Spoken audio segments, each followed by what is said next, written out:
ಬೇಗ ನಮ್ಮ ಸಂಕಲ್ಪಗಳು ರಿಯಾಲಿಟಿಗೆ ಬರಬೇಕು, ಕನಸು ರಿಯಾಲಿಟಿಗೆ ಬರಬೇಕು ಅಂತಂದರೆ ನಾವು ಪ್ರಾಸೆಸ್ನ ರಿವರ್ಸ್ ಮಾಡಬೇಕು. ಯೂನಿವರ್ಸ್ ಜೊತೆ ಸೇರಿ ಮ್ಯಾಜಿಕ್ ಮಾಡ್ಬೋದು. ಪ್ರಾಸೆಸ್ ರಿವರ್ಸ್ ಮಾಡೋದು ಹೇಗೆ? ಮೊದಲೇನು ಮಾಡ್ತಿದ್ರಿ?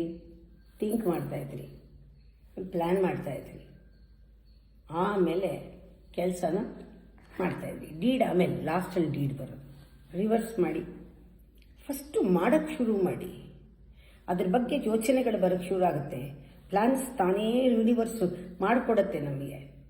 ಆಮೇಲೆ ಕೊನೆಯಲ್ಲಿ ನೀವು ಮಾಡಬೇಕಾಗಿರೋದು ಫಸ್ಟು ಡೀಡ್ ಶುರು ಮಾಡಬೇಕು. ಕೊನೆಯಲ್ಲಿ ಮಾತಾಡಿದ್ರು ಕೂಡ ಹೇಳಿದ್ರು ಕೂಡ ನಮಗೋಸ್ಕರ ಹೇಳಲ್ಲ, ನಾವು ಎಲ್ಲರಿಗೂ ಸ್ಪ್ರೆಡ್ ಮಾಡ್ತೀವಿ ಥಾಟ್ನ, ಯೋಚನೆ ಮಾಡಲ್ಲ.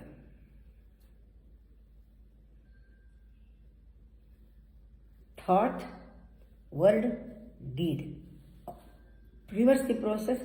ಡೀಡ್, ಫಸ್ಟ್ ಡೀಡ್, ಆಮೇಲೆ ವರ್ಡ್, ಥಾಟ್. ಆ ಥಾಟ್ ಅನ್ನೋದು ಇಂಟ್ಯೂಷನ್. ಆ ಥಾಟ್ ಅನ್ನೋದು ಸ್ಪ್ರೆಡ್ ಮಾಡೋಕ್ಕೆ, ಯೋಚನೆ ಮಾಡೋದಲ್ಲ, ಚಿಂತೆ ಮಾಡೋದಲ್ಲ.